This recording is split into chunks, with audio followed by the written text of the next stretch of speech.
Government is positive on not registering cases against those protesting peacefully at Jantar Mantar in Delhi and those participating in the march to the Parliament on July 20, 2026.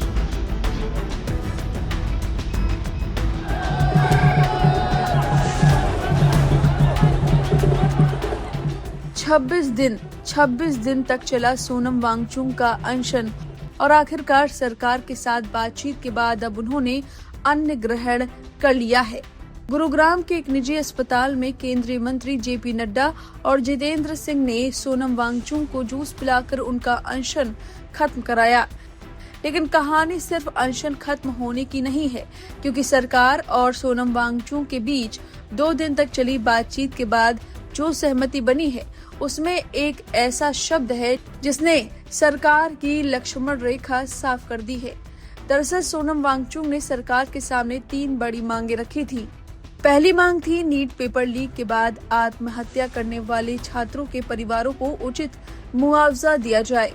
दूसरी मांग थी संसद में चर्चा के बाद शिक्षा मंत्री धर्मेंद्र प्रधान के इस्तीफे पर विचार किया जाए। हालांकि वांगचुक पहले ही शिक्षा मंत्री के इस्तीफे की मांग को लेकर अपना रुख नरम कर चुके हैं।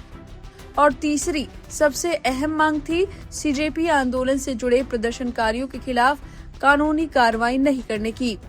वांगचुक ने 22 जुलाई को सरकार को लिखे पत्र में साफ कहा था कि किसी भी युवा प्रदर्शनकारी पर दंडात्मक या कानूनी कार्रवाई नहीं होनी चाहिए, क्योंकि उनका दोष सिर्फ इतना है कि वो बेहतर और जवाबदेह शिक्षा व्यवस्था की मांग कर रहे हैं। लेकिन सरकार ने यहाँ एक शर्त जोड़ दी। सरकार ने कहा कि उन प्रदर्शनकारियों पर केस दर्ज नहीं किया जाएगा जिन्होंने आंदोलन में शांतिपूर्वक हिस्सा लिया था। यानी सरकार ने शांतिपूर्वक शब्द जोड़कर अपनी सीमा बिल्कुल साफ कर दी है। Government is positive on not registering cases against those protesting peacefully at Jantar Mantar in Delhi and those participating in the march to the Parliament on July 20, 2020. मतलब साफ है, जो लोग शांतिपूर्ण प्रदर्शन का हिस्सा थे उन्हें राहत मिल सकती है, लेकिन हिंसा करने वालों पर कार्रवाई जारी रहेगी। जंतर मंतर, कनॉट प्लेस और रेल भवन समेत दिल्ली के कई इलाकों में हुई हिंसा के मामलों में पुलिस पहले ही कई एफआईआर दर्ज कर चुकी है, लेकिन अब पुलिस उन लोगों की पहचान कर रही है जिन पर प्रदर्शन के दौरान हिंसा और पुलिस कर्मियों पर पथराव करने का आरोप है। और अब इसी शांतिपूर्वक शब्द को लेकर सवाल भी उठने लगे हैं। योगेंद्र यादव ने सरकार के बयान पर सवाल उठाते हुए कहा, अगर सरकार खुद तय करेगी कि कौन शांतिपूर्वक प्रदर्शन कर रहा है और कौन नहीं, तो फिर इस वादे का मतलब क्या है? उन्होंने अभी सवाल उठाया। 11 एफआईआर पहले ही दर्ज हो चुकी है, उनका क्या होगा? क्या उन्हें वापस लिया जाएगा? सरकार के बयान में इसका कोई स्पष्ट जिक्र नहीं है। यानी सोनम वांगचुक का 26 दिन का अनशन खत्म हो गया। सरकार और आंदोलन के बीच बातचीत भी हुई है, लेकिन शांतिपूर्वक शब्द ने एक नई बहस जरूर छेड़ दी है।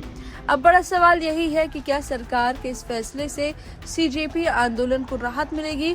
क्या प्रदर्शनकारियों पर दर्ज एफआईआर वापस होगी?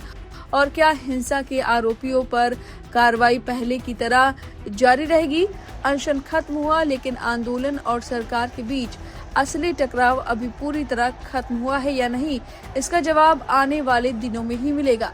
अब फिलहाल अभिजीत दीपके ने सोनम वांगचुक के अनशन तोड़ने पर क्या कुछ कहा, जरा सुनिए। जंतर मंतर पर जो हमारा धरना चल रहा है वो जारी रहेगा जब तक धर्मेंद्र प्रधान इस्तीफा नहीं देते।